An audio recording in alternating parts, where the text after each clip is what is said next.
The universe has been conquered by an evil empire known as the Motherworld.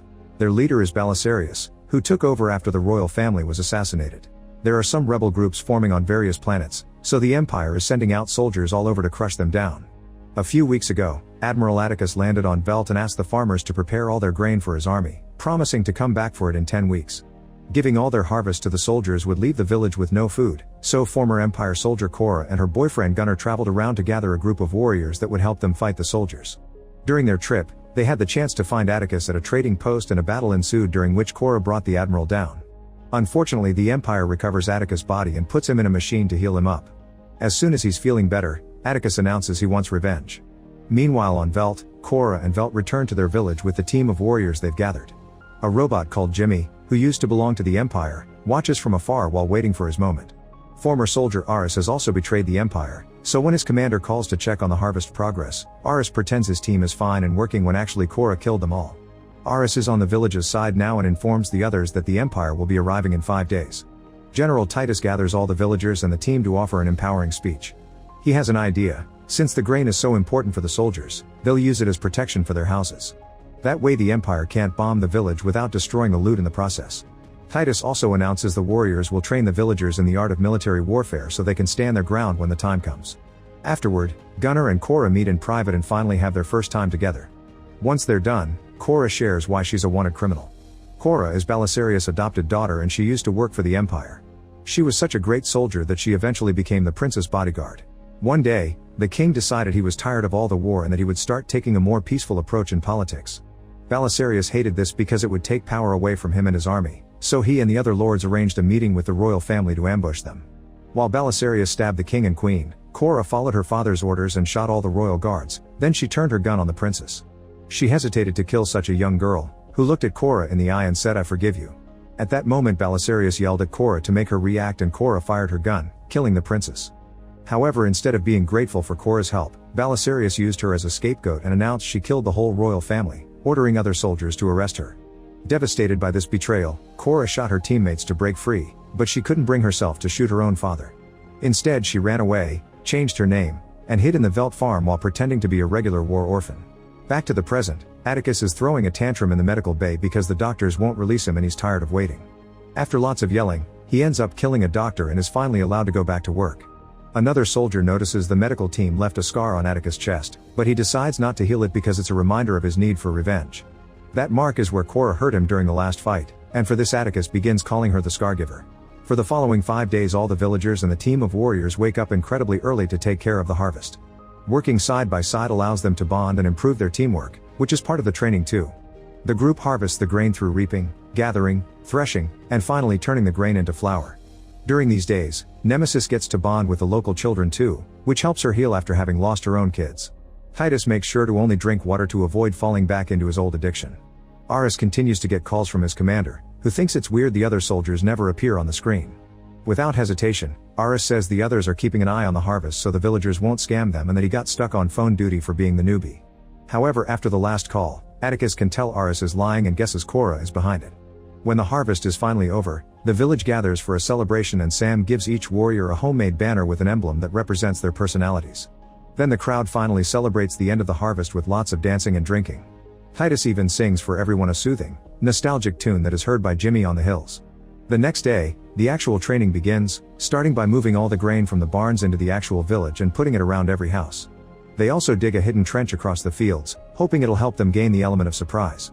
Aris brings out all the weapons his former team left behind, and the villagers search for any hunting rifles and knives they may have around. Cora and Titus teach the locals how to shoot the guns, and while some still prefer to stick to blades because it's similar to farming, others like Sam prove to be natural shooters.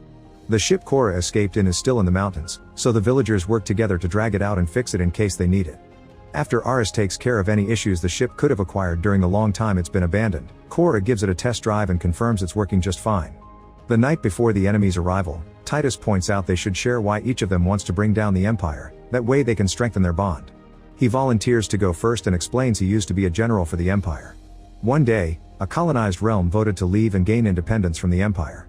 However, Belisarius wouldn't respect their wishes and sent Titus with his team to open fire on the capital.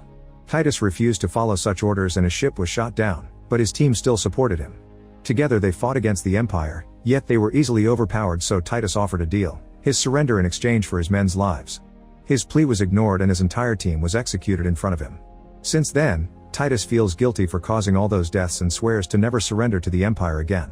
Inspired by Titus' story, the other warriors share theirs as well. Melius is also from a humble farm, but her people refused to fight and gave the soldiers everything. The farmers were captured and sent to labor camps all over the universe, causing Melius to end up in a mining operation. One day the resistance arrived, killed all the Empire soldiers, and freed the slaves. Since then Melius has been fighting with them. Next, Nemesis shares that she comes from a small fishing village which was unfortunately destroyed by the Empire. All the locals were slaughtered and Nemesis had to watch her family die. After a terrible breakdown, Nemesis was hungry for revenge, so she searched for the hidden weapons that the village kept from the old days when they weren't pacifists. She had never spilled blood before, so she used the molten metal blades to start with her own. This was part of an ancient rite of passage that allowed her to replace her arms with mechanical gauntlets. When it's Tarek's turn, he confesses he used to be the prince of his planet. His father the king tried presenting his own terms to the Empire, who answered by sending back his body and promising an invasion. Soon the enemy ships appeared on Tarek's home and destroyed the entire place without hesitation. His mother the queen couldn't take it and Tarek had to watch her self-delete. Tarek escaped by hiding in a refugee transport, hoping to preserve his bloodline in the future. After everyone is done sharing, Titus asks Cora for her own story, but she only says she's a war orphan and that she also used to be an Empire soldier. Titus gets suspicious when she doesn't add more, but he doesn't press. The next morning, Cora gets on her ship and flies to the mountains, where she crosses a waterfall to enter a cave and meet with Jimmy. They bond over the fact they both used to work for the Empire and now have found a new purpose in protecting the innocent. However, Jimmy thinks their chances of winning the battle are low. In the village, the locals finish hiding a bunch of bombs in the trench just in time for the arrival of the enemy ships. As everyone rushes to their positions, Atticus and their men use a radar to investigate the situation. They discover the grain is being used as a shield so they can't open fire, but they also notice all the women and children are being kept in the longhouse. Atticus announces he'll pretend to negotiate with Cora while sending men there. Soon a bunch of smaller ships land on Velt and Atticus meets with Cora, who offers the soldiers to take the grain and leave without a fight so they can avoid a bloodshed. However, Atticus wants a bigger reward now, thus he explains his men are already surrounding the longhouse. He won't open fire if Cora agrees to go with him. Wanting to protect the locals, Cora signals her friends to step back and agrees to leave with Atticus. First she says goodbye to Gunnar, who refuses to lose her and steals her gun to shoot at the town bell, which is the signal to start the battle. The fighters come out of hiding and immediately open fire, blowing up an enemy ship and forcing the soldiers to scatter. This pushes Gunnar and Cora in the water, a chance they use to escape on a mount for an alternate plan. The explosion gives the villagers the upper hand and soon Empire soldiers are falling all over the place. Furious, Atticus jumps into the trenches and starts killing villagers up close to try to disturb their organization. Some surviving soldiers try to escape in their ships, but the villagers throw bombs at them to quickly bring them down. In the longhouse, the soldiers burst in and Nemesis fights them with her blades while Aris and Sam provide backup with their guns. Nemesis is an amazing warrior and she manages to bring down several soldiers on her own, but they just keep coming. Eventually Atticus manages to leave the trenches, which he's been using as protection, and makes it to the ship near the longhouse. As he gets aboard, a villager jumps in and tries to kill him with his knife, however Atticus easily overpowers him with a few moves.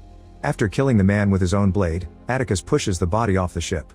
At the same time, Cora and Gunnar get on her old ship and use a smoke bomb to pretend it's been shot. Since it's an Empire ship, the enemy thinks they're soldiers and let them enter the main vessel.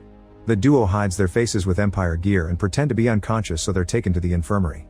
Back in the village, Titus and Tarek give their respective teams powerful speeches to inspire them to fight. They meet the soldiers without fear and launch a fearsome attack. In the longhouse, Nemesis continues to fight, however the numbers of enemies keep going up and soon her mechanical arm gets cut off. Sam is also overpowered and her gun destroyed, but before she can get killed, Aris jumps on the soldier to bring him down. Nemesis refuses to give up and keeps fighting with one hand, but she's soon knocked down and stabbed. Furious, one of the children comes out of hiding and stabs the soldier, who grabs the kid by the neck. This allows Nemesis to strike back and finally kill the last of the enemies in the longhouse. The child hugs Nemesis, who says goodbye and then dies. In the trenches, most of that team is dead so a villager activates the bombs to bring as many soldiers down as possible. Unfortunately the cavalry continues to pour in, making it difficult for Tarek's and Titus teams to defend the village no matter how hard they fight.